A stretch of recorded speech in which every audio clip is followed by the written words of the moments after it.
ეხლა ვადარებ iPhone-სა და Samsung-ს. Სიმართლე გითხრათ, Samsung-ი რაც ვიყიდე, იმის მერე ნაკლებად წერ ვიდეოებს, იმიტომ რომ მგონია რომ რაღაც ხარისხია გახელოვნურებული რა. აი ეს რო ვთქვათ, სიმართლე iPhone-ში გადაღებული ვიდეო თვითონ ხარისხი არის. რაღაცნაირი ნატურალური და უფრო ძალიან მაგარი. ვიდრე Samsung-ით გადაღებული. მიუხედავად იმისა, რომ ეხლა ვიღებ 13 Pro Max-ით, iPhone-ით და მაქვს კიდე სუბოლო მოდელი S25 Ultra, რომელიც ვიყიდე, ზოგადად მე ადამიანი ვარ ესეთი ექსპერიმენტები მიყვარს.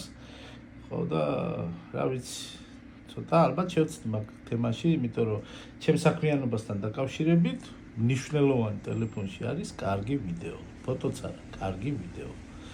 ამიტომ სხვებსაც ვეთქვი, რომ არ შეცდეთ, იყიდეთ iPhone-ი თუ იღებთ ვიდეოებს. დანარჩენზე კიდე არ ვიცი, ვერაფერს ვერ ვიტყვი.